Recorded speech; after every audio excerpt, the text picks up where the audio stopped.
Hello and welcome to CoreTV News on the Hour. I am Omotayo Alo. The Senate at the second batch of the ministerial nomination has screened Adebayo Shitu representing Oyo and Khadija Boka Abba Ibrahim representing Yobe State respectively. They are yet to confirm as ministers. However, the Senate adjourned plenary having Rotimi Amechi's screening scheduled tomorrow, with all the nominees earlier scheduled to be screened today.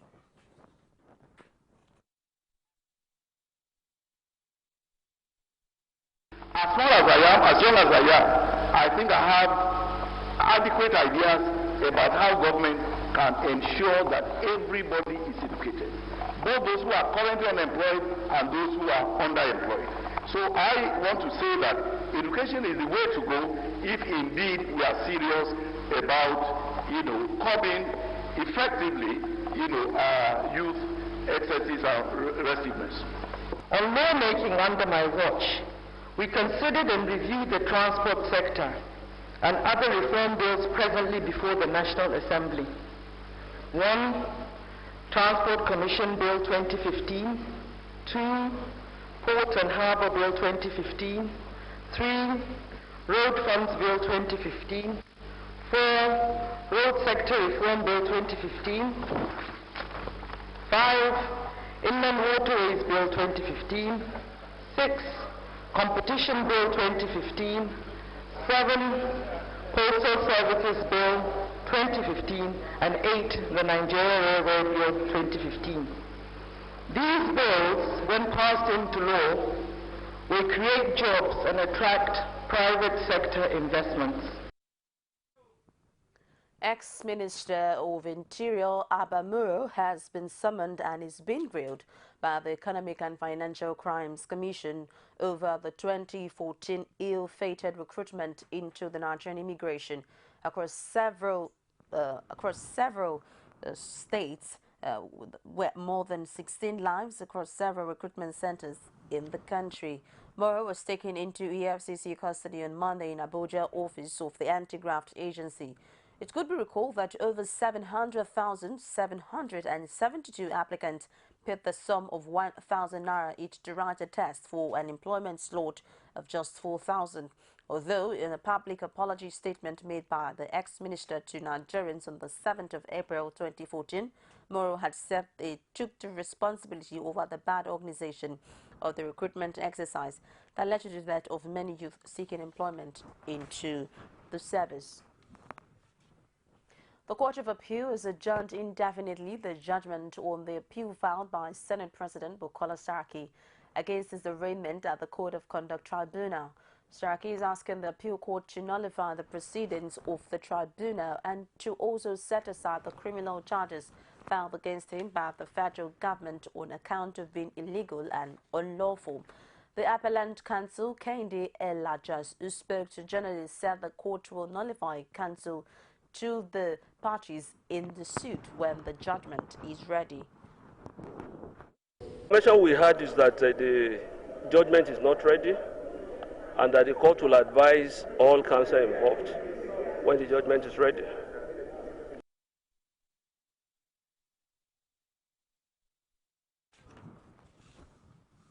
The Economic and Financial Crimes Commission on Monday quizzed ex-governor of Kebbi State, Saudu Dakingari, over alleged mismanagement of 3.8 billion naira.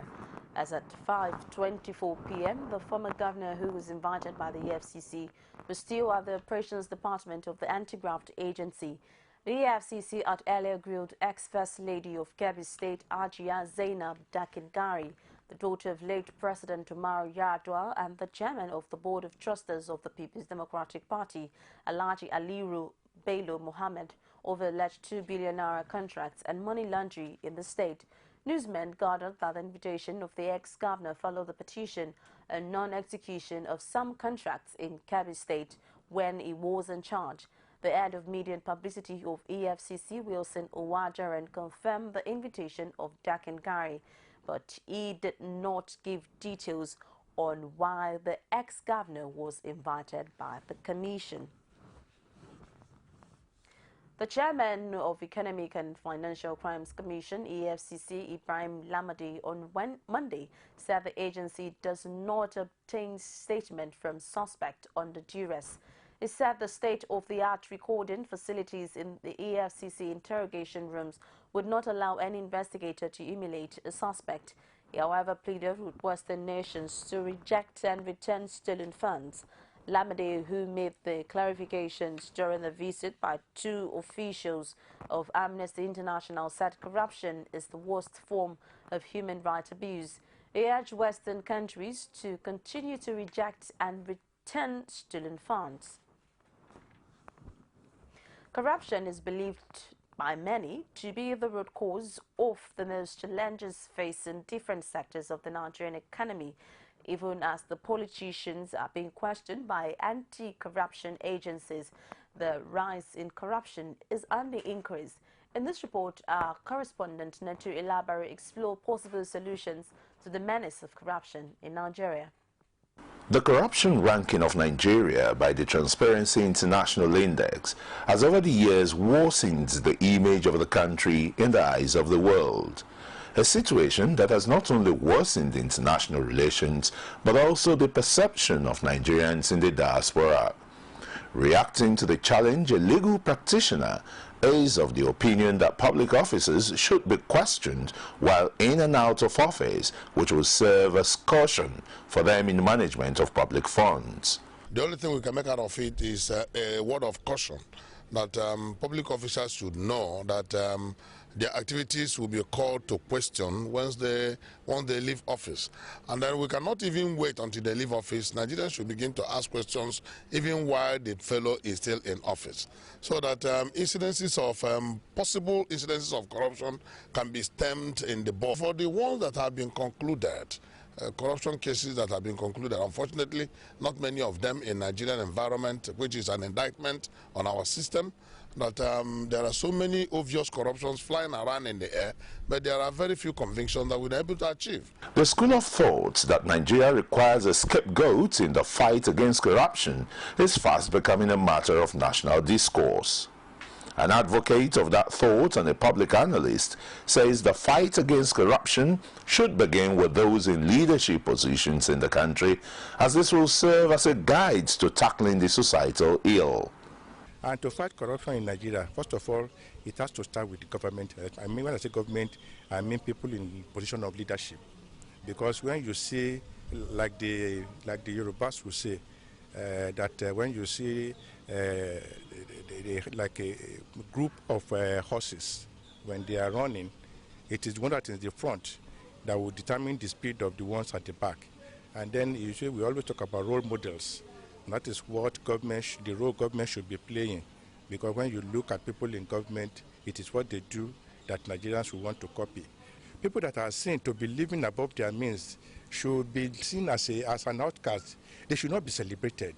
Unfortunately, when you hear stories in Nigeria today, especially when somebody is accused of being corrupt, you see some people from his ethnic background, some people from wherever he comes from will be saying, oh, it is witch hunting, it is persecution, it is because he's one of us, that's why they are witch hunting him. What about the other people? Why are they not going after them?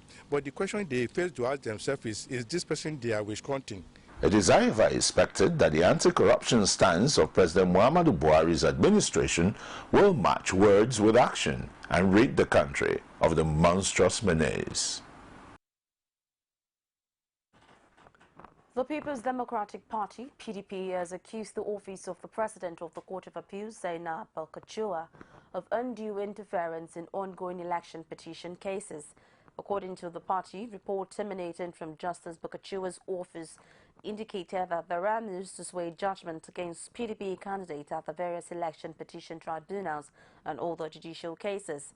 In a statement issued by PDP's National Publicity Secretary, Olisa Metu, the party cautioned against attempts to distract from the sanctity of the judiciary just to favor the ruling All Progressive Congress APC candidate. And we'll be back with more stories after the break.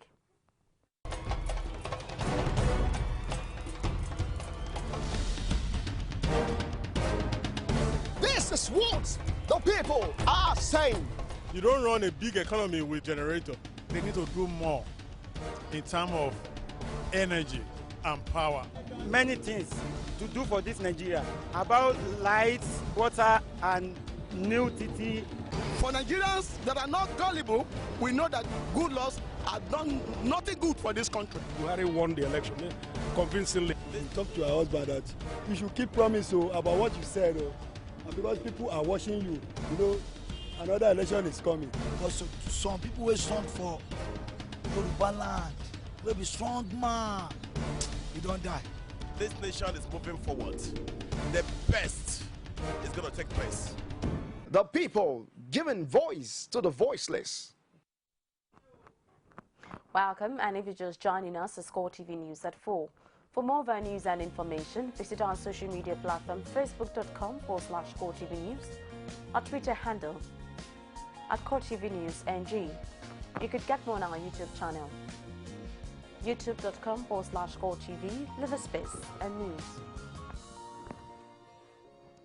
The All Progressives Grand Alliance, APGA Anambra chapter, has rejected the election petitions tribunal judgment involving its candidate in the last general election in the state.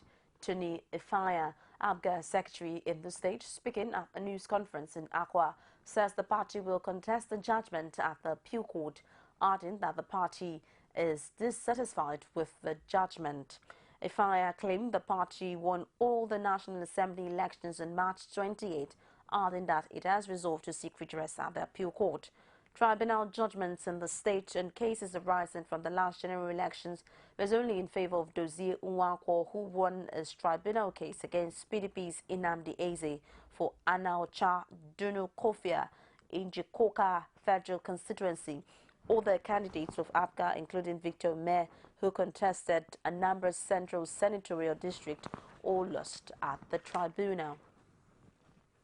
Students of the Lagos State University have put together a conference they say is aimed at empowering the youth to agents of positive change. Our correspondent Neto Elabare, who was there, has details. With the oft-repeated saying, the youths are the leaders of tomorrow. At the back of their minds, members of the executives of the Lagos State University Student Union have put together a forum tagged the role of Nigerian youths as proponents of positive change. Speaking at the forum, Planning Committee Chairman says the leadership of the union wants ideas that will move the nation forward. Change actually starts from very small things. Small things that will become the big things that we seek. So I believe that we are starting with our young hands and are trying to be the change that we seek in our nation, in our environment. This year we are at our third year. It's an initiative of the Students' Union executive members domiciled at the College of Medicine. We've started this over 3 years now, and it's been awesome. That's just the experience about the conference. We've basically, the aim underlining having the conference annually is that we looked at the fact that youths around Nigeria have to have a platform of being empowered. Youths around Nigeria have to have a platform whereby they will be able to learn one or two things that would guide them in their leadership sojourn. For the Vice President of the Union, youth should rise above their limitations and challenges by seeking for knowledge that will uplift them. Creating an awareness for youth to be groomed in how to acquire leadership skills. And looking at this conference, we're expecting people from all aspects of life, from the governmental to the private sector. So it's actually aimed to nurture the minds of youth. For the Secretary of the Union, the forum is aimed at empowering youths for positive change.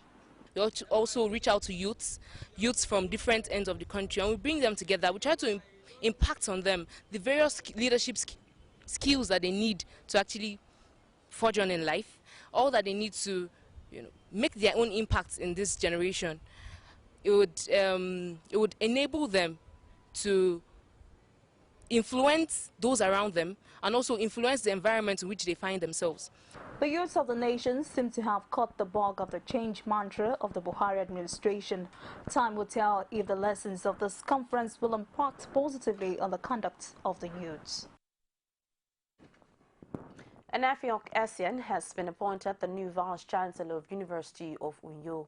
According to a statement issued by the university and signed by the Registrar Edak Umundak, the statement made available in Uyo on Monday noted that the appointment would take effect in December.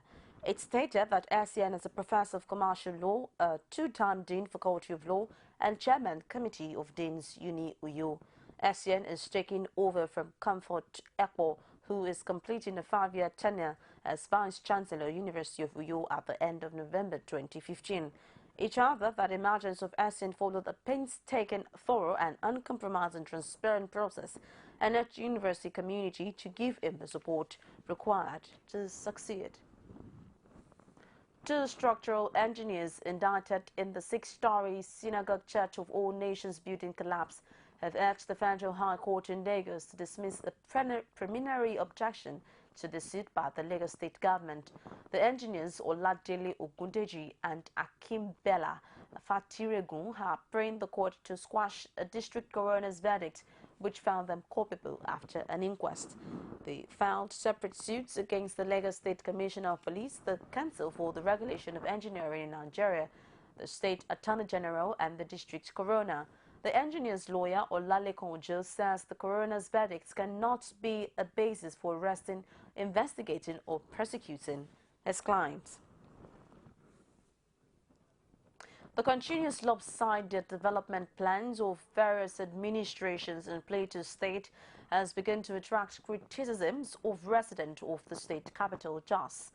Residents say they have come to resort to self-help in providing social amenities for their comfort and survival in the city. Plateau State correspondent filed in this report presented from our studios.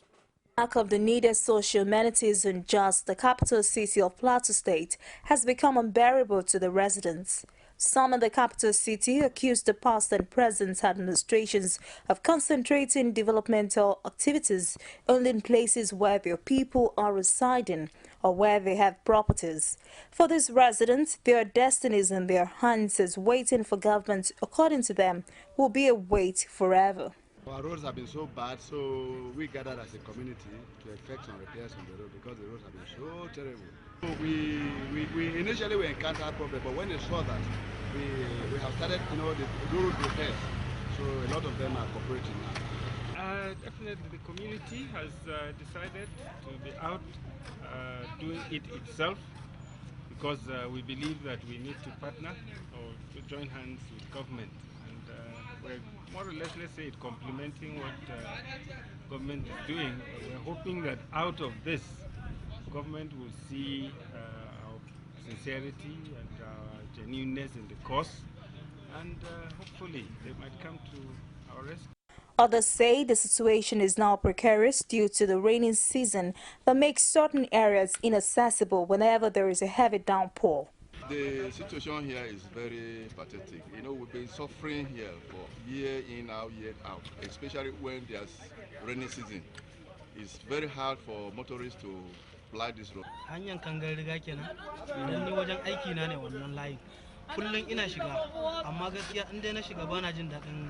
Residents in Tudunwada, Guabukore, some parts of Rayfield, and Guabukuba, Tina, Kabong, New Abuja, to mention but a few, ordered that it is time the government of the day stopped concentrating on development activities only in areas that are in the city center and extends same to the hinterland. Lead to the government is that they should not look out only to the roads that most people pass, the inner roads also.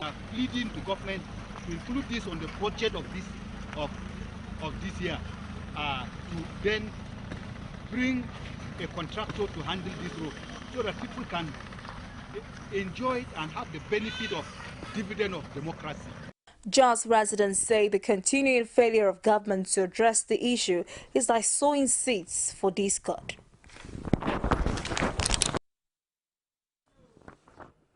The Consumer Protection Council is set to launch a nationwide sensitization campaign and enforcement activities against smuggled poultry products in Nigeria.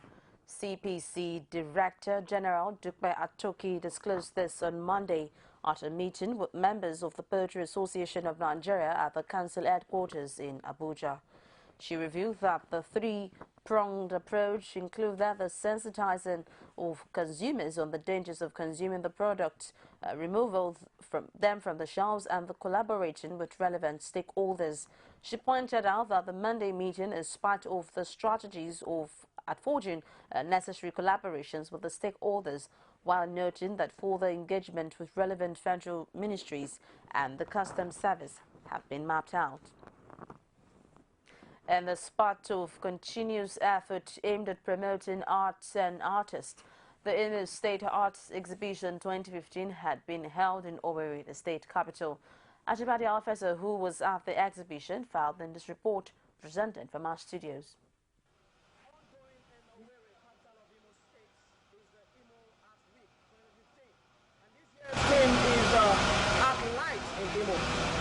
These works on display are a testament to the beauty of the work of the Nigerian artists, and this is one factor that has succeeded in bringing people to the exhibition and follow the message of the works. Wow, this is so beautiful. You can see that the beauty of art nature cannot be overemphasized. You can see the combination we have in here.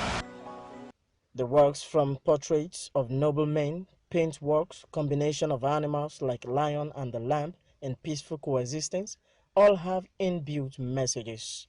Artists from various parts of the country are in Imo State, Owerri, displaying diverse artwork.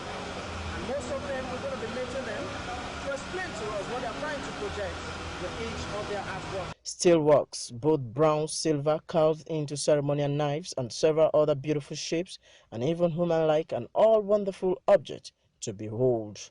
Fruit baskets, kola nut, maize, pear, watermelon, and the rest were not an exception. They are all beautifully made to look real. Some of the artists tells more of them. After baskets, we have our tray and kola nuts.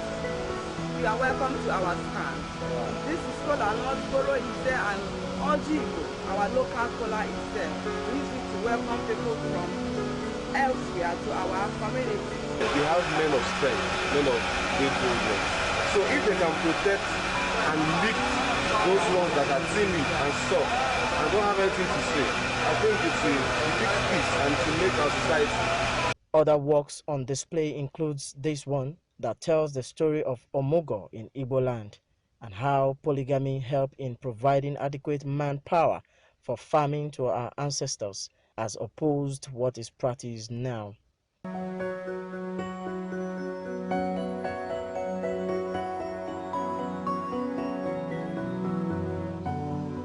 Games were also on display, but the one tagged Fight Corruption caught their eyes. Where are you going to get the level? We are not begging the young people to go back to the country. When it was something you are going to do with your life, because there is no food. For him, art should be patronized by the government at all levels and individual in the state to help boost the industry. Art exists as an industry, silent industry over the years, and it has made people, including people like Ben and the rest of them. And you found that certain people have, by means of one opportunity, stood out to dine with kings. With the 2015 Imo Art Week, it is hoped that all this will serve as a wake-up call for those in authority to give required attention to the sector. Ajibade Awofeso, CoreTV News, Owerri. We take another break and we'll be back with more. Stay with us. You can now watch CoreTV News live from anywhere in the world on our website, www.coretvnews.com. Click on Live TV on our website and watch us live. And welcome to CoreTV Primetime News. To follow us on Twitter, click on Twitter icon on our website. On Facebook, click on the Facebook and YouTube to see all our previous news production. You can also watch us live on YouTube. Click CoreTV, leave a space, then News. CoreTV News, a 24-hour news station. Welcome back. The Senate has asked the Stallion Group to return to government coffers about 44 billion naira import duty allegedly owed by the company for rice importation. Chairman of the ADA Committee on Import Duty Waivers, Senator Adamu Alero, said at a meeting with the officials of the company that federal government cannot afford to look away from the money. Senator Alero noted that the committee is working with Nigerian Customs Service to ensure that all monies and export duties are duly paid into the Federation account. Meant to be collected by federal government will be collected. And this has even led to the TSA, Treasury Single Account. Just ensure that there is transparency and accountability in all what the government is doing. And this is even in line with Section 162 of the Nigerian Constitution. All monies collected should be deposited into the Federation account. We are concerned because we were told that over 44 billion naira import duty is outstanding against your companies. And there is no way the government will ignore this huge amount, coupled with the fact that the revenue from oil is falling every day. No government will ignore this kind of money. So the essence of this committee is to complement the effort of the Nigerian Customs Service to ensure that this money is collected and deposited into the Federation account. Rice is a commodity which has a shelf life. Based on our miller status, we imported the products on 30% and we sold the products based on that costing what we did. We paid the duty exactly as it was supposed to be paid at that point of time. But 7-8 months down the line, somebody comes and says that, no, the duty what you paid is not supposed to be 30%, and it's 70% of a product which is already sold, consumed, taken away from us. That's, we don't go retrospective. If there is a quota, which I don't see in the approval of the letter, it should have been from there on and thereafter.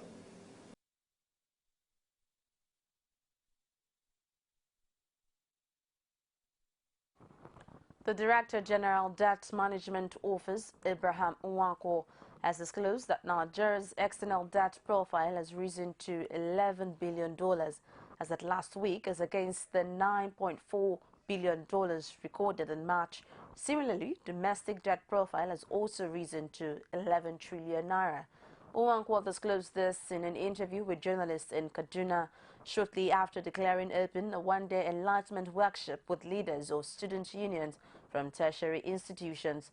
Nwankwo, however, says the quantum of the debt did not really matter, adding that the most important thing is how the resources were deployed to encourage economic growth, development, generate employment, and reduce poverty. He noted that the current global economic problems, particularly the collapse of oil prices, are having a significant impact on economies all over the world. Nwankwo commended the federal government and the Central Bank of Nigeria for maintaining a healthy reserve and for stabilizing the exchange rate in spite of the shock occasioned by the drastic drop in oil revenue. He added that Nigerians should be proud that they have a government, a CBN, and an economic system that is sound in spite of the shock that is available. He noted that the other countries like Venezuela and Russia that had been in similar position had their currencies devalued very rapidly in the first 30 days of the oil price shock. Meanwhile, members of the Trade Union Congress of Nigeria have vowed to resist reported plans by electricity distribution companies in the country to increase tariff by 49.4%. TUC President Bobby Bala Kagama describes the reported plans as wrong and lacks human face, especially in view of the present harsh economic realities in the land. According to TUC, a number of proposals have already been submitted to the Nigerian Electricity Regulatory Commission NERC pursuant to this objective. And on the foreign scene, at least 45 people have been killed in Russian airstrikes on the rebel-held area of northwestern Syria. The Syrian Observatory for Human Rights reported that Russian warplanes bombed the rugged Jabal al-Karat region of Latakia province on Monday afternoon. The commander of a Western-backed Free Syrian Army brigade and the families of rebels were among the dead, it added. Russia said it had targeted Islamic State militants in Latakia on Monday. However, activists say the jihadist group has little or no presence in the coastal province, which is a stronghold of President Bashar al-Assad's Alawati sect. Also, South African Olympic and paramilic athlete Oscar Pistorius has been released under house arrest nearly 1 year after he was jailed for killing his girlfriend. Pistorius, 28, was found guilty of culpable homicide or manslaughter of his 29-year-old girlfriend at the trial in October last year. He shot Reva Stenkamp through a locked bathroom door in 2013, but said he thought she was an intruder. Ms. Stenkamp's relatives say they think Pistorius is getting off lightly. And it's a wrap on CoreTV News at this hour. Thank you so very much for watching. My name is Omotayo Alo.